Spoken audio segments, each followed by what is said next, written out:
ସମୟ ବଦଳିଛି। ଗୁରୁକୁଳ ବଦଳି କ୍ଲାସରୁମ୍ ହୋଇଛି। କଳାପଟା ବଦଳି ସ୍ମାର୍ଟ ବୋର୍ଡ଼ ହୋଇଛି।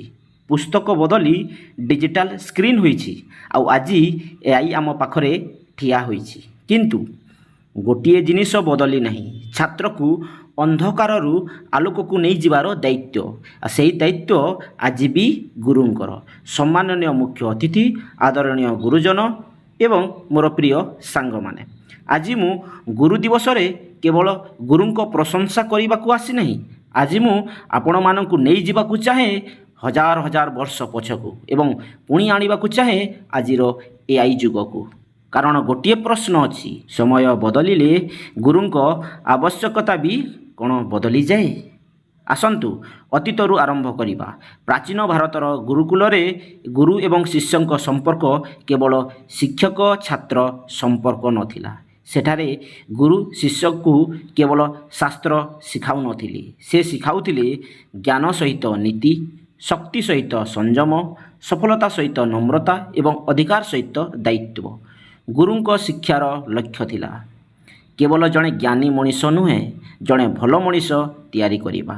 ସମୟ ଗଡ଼ିଲା, ଗୁରୁକୁଳର ସ୍ଥାନ ନେଲା ବିଦ୍ୟାଳୟ, ତାପରେ କଲେଜ, ପାଠ୍ୟପୁସ୍ତକ ଆସିଲା, କଳାପଟା ଆସିଲା, ପରେ ସ୍ମାର୍ଟ କ୍ଲାସ୍ ଆସିଲା। ଆଜି ଆମ ହାତରେ ସ୍ମାର୍ଟଫୋନ୍, ଆମ ସାମ୍ନାରେ ଇଣ୍ଟରନେଟ୍, ଆମ ପାଖରେ ଡିଜିଟାଲ ଲାଇବ୍ରେରୀ ଏବଂ ଆଜିର ଦିନରେ ଆର୍ଟିଫିସିଆଲ ଇଣ୍ଟେଲିଜେନ୍ସ। ଆମେ ଏଆଇକୁ ପଚାରିଲେ କିଛି ସେକେଣ୍ଡରେ ଉତ୍ତର ମିଳିଯାଏ। ତେବେ ମୋର ପ୍ରଶ୍ନ, ଯଦି ଏଆଇ ଆମକୁ ଉତ୍ତର ଦେଇପାରେ, ତେବେ ଗୁରୁଙ୍କ ଆବଶ୍ୟକତା କାହିଁକି? ଏହାର ଉତ୍ତର ହିଁ ଆଜିର ଗୁରୁ ଦିବସର ସବୁଠାରୁ ବଡ଼ ସତ୍ୟ। ଏଆଇ ଆମକୁ କହିପାରେ କ'ଣ କରିବା, କିନ୍ତୁ ଗୁରୁ ଆମକୁ ଶିଖାନ୍ତି କ'ଣ କରିବା ଉଚିତ। ଏଆଇ ତଥ୍ୟ ଦେଇପାରେ, ଗୁରୁ ବିବେକ ଦିଅନ୍ତି।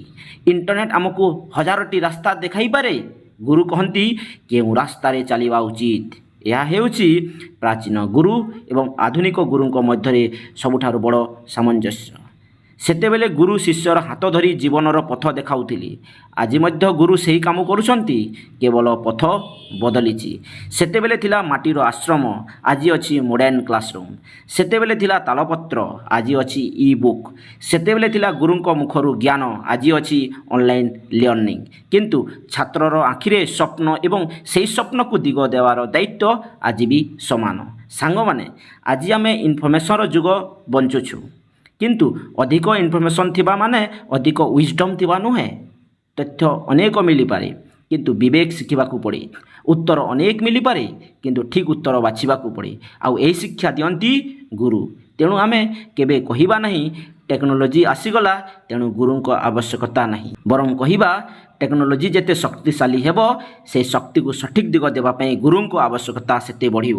ଏବଂ ଏହିଠାରେ ଆଧୁନିକ ଗୁରୁଙ୍କ ଭୂମିକା ଆହୁରି ବଡ଼। ଆଜିର ଗୁରୁ କେବଳ ବ୍ଲାକବୋର୍ଡ଼ରେ ଲେଖିଥିବା ଶିକ୍ଷକ ନୁହେଁ, ସେ ହେଉଛନ୍ତି ମେଣ୍ଟର, ଗାଇଡ଼, ମୋଟିଭେଟର, ରୋଲ୍ ମଡ଼େଲ ଏବଂ ଜୀବନର ଦିଗଦର୍ଶକ। ପ୍ରାଚୀନ ଗୁରୁ ଶିଷ୍ୟକୁ କହୁଥିଲେ ସତ୍ୟର ପଥରେ ଚାଲ। ଆଜିର ଗୁରୁ ମଧ୍ୟ ସେହି କଥା କହୁଛନ୍ତି, କେବଳ ମାଧ୍ୟମ ବଦଳିଛି। ସେତେବେଳେ ଶିଷ୍ୟଙ୍କ ହାତରେ ଥିଲା ଗ୍ରନ୍ଥ, ଆଜି ଛାତ୍ରଙ୍କ ହାତରେ ସ୍ମାର୍ଟଫୋନ୍। କିନ୍ତୁ ପ୍ରଶ୍ନ ସେହି, ତୁମେ ଏହି ଜ୍ଞାନକୁ କେଉଁ ଦିଗରେ ବ୍ୟବହାର କରିବ? ଏହି ପ୍ରଶ୍ନର ଉତ୍ତର ଦେବାରେ ଗୁରୁଙ୍କ ଭୂମିକା କେବେ ସମାପ୍ତ ହେବ ନାହିଁ। ତେଣୁ ଆଜି ଗୁରୁ ଦିବସରେ ମୋର ଗୋଟିଏ ମାତ୍ର ସନ୍ଦେଶ, ଯୁଗ ବଦଳିବ, ପ୍ରଯୁକ୍ତି ବଦଳିବ, ଶିକ୍ଷାର ମାଧ୍ୟମ ବଦଳିବ, କିନ୍ତୁ ମଣିଷକୁ ମଣିଷ କରିବାର ଆବଶ୍ୟକତା କେବେ ବଦଳିବ ନାହିଁ। ଏବଂ ଯେ ପର୍ଯ୍ୟନ୍ତ ମଣିଷକୁ ମଣିଷ କରିବାର ଆବଶ୍ୟକତା ରହିଛି, ସେ ପର୍ଯ୍ୟନ୍ତ ଗୁରୁଙ୍କ ଆବଶ୍ୟକତା ରହିବ। ଶେଷରେ ଗୁରୁକୁଳରୁ ସ୍ମାର୍ଟ କ୍ଲାସ୍, ତାଳପତ୍ରରୁ ଡିଜିଟାଲ ବୁକ୍, କଳାପଟାରୁ ଏଆଇ, ଶିକ୍ଷା ବଦଳିଛି, କିନ୍ତୁ ଗୁରୁଙ୍କ ମହତ୍ତ୍ୱ ବଦଳି ନାହିଁ। କାରଣ ଟେକ୍ନୋଲୋଜି ଭବିଷ୍ୟତ ତିଆରି କରିପାରେ, କିନ୍ତୁ ଭବିଷ୍ୟତ କେମିତି ହେବ ତାହା ନିର୍ଦ୍ଧାରଣ କରିବାରେ ଗୁରୁଙ୍କ ଭୂମିକା ଅମର। ପ୍ରାଚୀନ ଗୁରୁଙ୍କୁ ପ୍ରଣାମ, ଆଧୁନିକ ଗୁରୁଙ୍କୁ ସଲାମ ଏବଂ ପ୍ରତ୍ୟେକ ଯୁଗର ଗୁରୁଙ୍କୁ କୋଟି କୋଟି ନମନ। ଧନ୍ୟବାଦ। ଜୟ ଗୁରୁ। ଆଶା କରୁଛି ଭିଡ଼ିଓଟା ସମସ୍ତଙ୍କୁ ଭଲ ଲାଗିଥିବ। ତ ଭିଡ଼ିଓ ଭଲ ଲାଗିଥିଲେ ଲାଇକ୍, ଭଲ କମେଣ୍ଟ କର, ଆଉ ଭିଡ଼ିଓକୁ ଅତିରୁ ଅତି ମାତ୍ରାରେ ସେୟାର କର। ରହୁଛି।